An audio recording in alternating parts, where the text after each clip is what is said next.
Hi there, I'm John of John's Carnivorous Plants, and this is my indoor carnivorous plant nursery.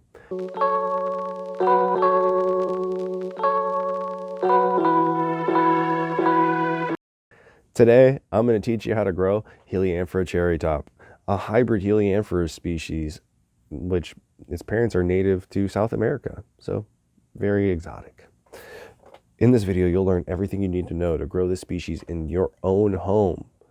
So please check out the description to find links to all of the products I mentioned, timestamps of all the relevant sections of the video so you can skip around to the information you need, and my social media, including Discord, where I do live Q&As every Thursday, 9:30 p.m. Eastern Standard Time. So if you have questions, hop in, leave a message, or if it's something very specific, you can wait till 9:30 Thursdays and hop in, ask me a question about this plant directly, and I'll show you it live.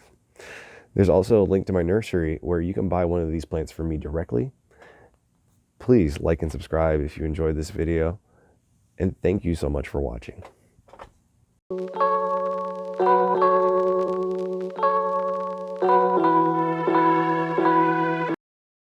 The first and most important point to cultivating any carnivorous plant is climate. You need to provide a stable climate for long-term success. This includes temperature, humidity, and airflow. To maintain a stable climate of 40 to 80% humidity, 60 to 80 degrees Fahrenheit, and steady airflow, I suggest the following. Use a humidifier near your grow area to maintain humidity. Bags, clear plastic cups, and humidity domes work, but these options are a poor replacement for ambient humidity. Bags and plastic cups in particular can amplify the sun and roast plants with high sun exposure if grown on a windowsill. Use a space heater or air conditioner to keep your temperature between 65 to 80 degrees Fahrenheit. Going too far out of this temperature range can cause stress to the immune systems of the plants and lead to more fungal and pest infections.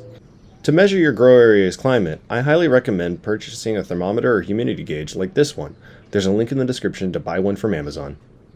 The next important point to cultivating carnivorous plants is lighting. The sun is the best light you can have for your plants. Since most homes do not have windowsills that provide enough light, indoor growers are left to using indoor LED grow lights. Here you can see that I use an array of different fixtures. No matter what kind of lights you use, make sure to drape the cords before going to your outlet to prevent water-related electrical fires. An appropriately rated timer for your lights is critical to the long-term health of your plants. As a quick overview, lighting sources should be 4 to 6 inches away from most species of carnivorous plants. I recommend Yescom 225 lights as they cost around $30 off Amazon and work great for smaller collections. You can use 4-foot LED shop lights from most big box stores as well. I have a link in the description to the red-blue Suncoat lights that I use for some of my racks. Make sure that you provide at least 12 hours of direct light to your plants a day. Going under this amount can stress certain tropical plants. Like climate shifts, this can lead to decreased immune function. Even plants like to sleep, and some like Biblis only digest prey at night. As a safety tip, make sure you drape your cords and have a low spot to prevent water-related electrical fires. If you're growing your plants outside or on a window, use the species-specific lighting preference later in this video as a guide to how much exposure the plant should receive. For more sensitive carnivorous plants, and particularly highland plants, I'll use a mix of long fiber sphagnum moss. You can buy bales of this off Amazon for relatively cheap or find it at a local hardware store or nursery. I will sometimes mix this with perlite to allow for a little bit more drainage. Next up, water. First thing you need is a TDS meter like this. It'll measure the total dissolved solids in your water. You need water with under 100 parts per million of total dissolved solids for carnivorous plants. Here you can see my tap water comes in at around 100 parts per million. Next, my reverse osmosis filtered water clocks in at 12 parts per million. To water, I use the tray method, watering from the bottom of the pot. I fill these trays 1 to 2 inches up the pot and refill the trays once the tray is dry, but before the medium dries.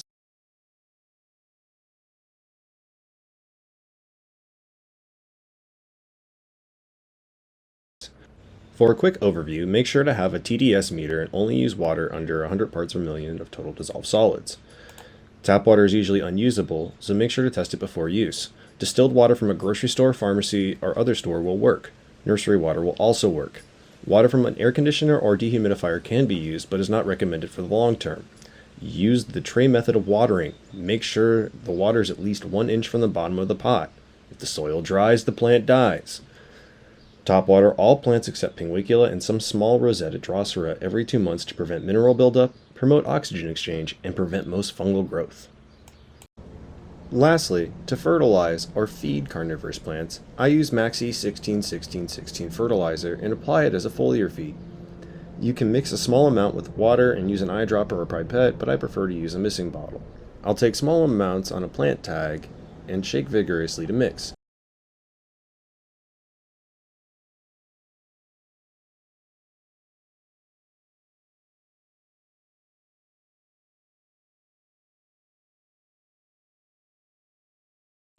To be accurate, the mixture clocks in around 100 parts per million.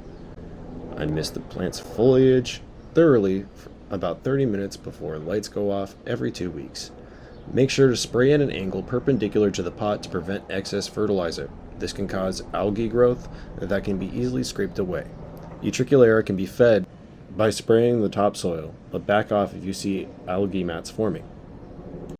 Heliamphora cherry top is a hybrid between heterodoxa and minor, and this was the first Heliamphora I ever had, following the recommendation that you should try a hybrid Heliamphora species first.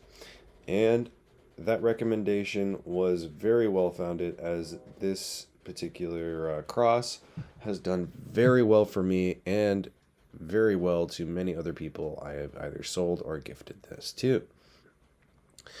Now, this is pretty much as close to a lowlander as you'll get with Heliamphoras, in that you can go up to 90 to 95 degrees Fahrenheit if you're providing 80+% humidity for short blips, making sure that you give it a nice good drop at night, because Heliamphora like to be treated like highland plants, especially the ones more native to like the upper parts of the tepuis and stuff. Thankfully, this one is not, because of its parentage, and it's very forgiving because of that.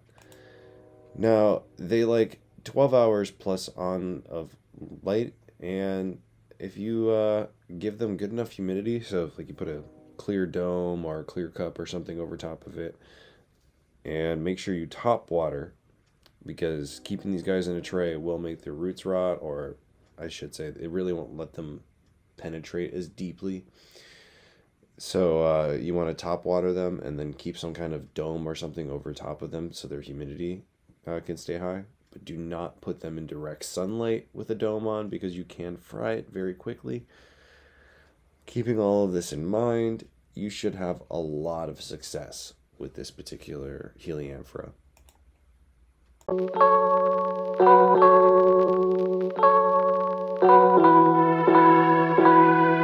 As you can see here, to divide Heliamphora, you'll see a small little division attached to the main rhizome, which you pull back, and you can get it to pull away.